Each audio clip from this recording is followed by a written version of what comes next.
Internet. If you ended up at a maximum security prison doing 25 to life, then you must be one bad mother. Shut your mouth. A place reserved only for the most vile, psychopaths, serial killers, and the Antichrist. The kind of establishment in which even the flies on the wall have a tough time getting life insurance. And what if, instead of sourcing the inmates from the local TJ Maxx, what if we brought together the worst of the entire world, founding one of the most dangerous locations on the planet? Now, let's give the prisoners access to a superpowered inducing Brussels sprout. That's the setting of the series I'm going to be talking about today, Fogland. So sit back, have a cookie, and let me introduce you to the series, and at the end, I'll give my thoughts. No more stalling! Is your kind of content, I'd appreciate a like and a sub. Let's get it! Welcome to a prison built inside of a crater left by a meteor. This fortress of padded solitude was created by the United Nations of this universe to house the individuals that society deemed worth forgetting about. But the UN aren't the evil ones too. So, in an attempt to reform some of the prisoners, they decided to send them back to school. Knowledge is power. With that goal in mind, an entire group of high school teachers are hired and transported to the deadly destination with their very own SWAT bodyguard.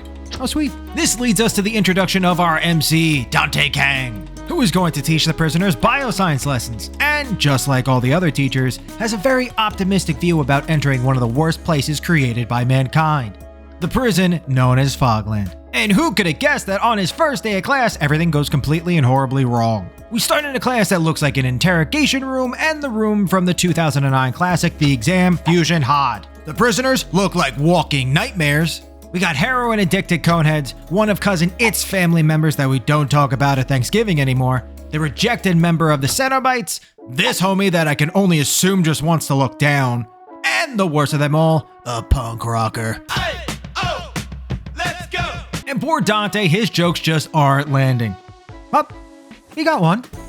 We take those. Now, whether it was because of his lackluster comedy performance, the fact that he started teaching a science lesson equivalent to watching paint dry, or just roasting some of the new students, the inmates started to make recommendations. The prisoners get testy, and the guards attempt to de-escalate the situation, only for their souls to be liberated from their bodies. Our MC, who is now more petrified than Courage the Cowardly Dog, passes out only to wake up inside of one of the cells of the inmates that was a part of his class. We're gonna know the homie is 182, and the dude just wants to learn how to grow some sweet potatoes. Naturally, Dante freaks out that his new job also came with a prison sentence, and as he attempts to leave, he is confronted with the realization that this prison is more like a country all on its own. Now, our teacher has one simple goal: escape Fogland. My thoughts. Overall, I've really enjoyed Fogland. This series is brutal, and I think that comes from the way it combines the battle manhwa elements with a horror aesthetic. Obviously, violence is definitely one part of it, but what really stood out to me were the character designs. Instead of having villains that feel like typical martial arts or shonen antagonists,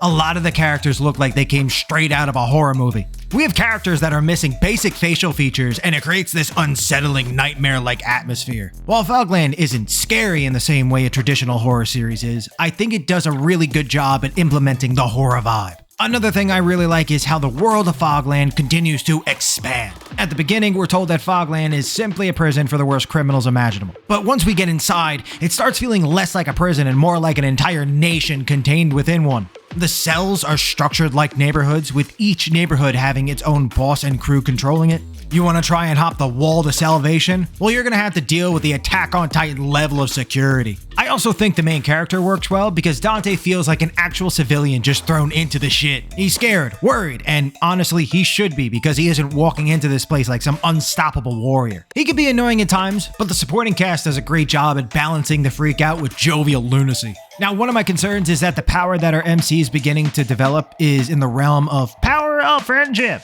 And if it reaches fairy tale levels, I'll cry. It'll be ugly. Another concern right now is that I feel like we're moving through some of the gang leaders a little too quickly. These characters are what make Fogland interesting. So rushing through them makes me wonder how long this series is actually going to last. I don't want the story to introduce all of these interesting factions just to steamroll them before we really get to explore what they're all about. Overall, if you're a fan of battle manhwa, and you're also a fan of the horror genre, I think you'll enjoy Fogland. It has the power system and the fights that you love to see and love to be a part of, while the atmosphere, character designs, art styles, and world building give it a really unique identity. What do you guys think? You down to join the chain gang? Or are you gonna hold the pocket of another series? Let me know in the comments. I'll catch you in the next one.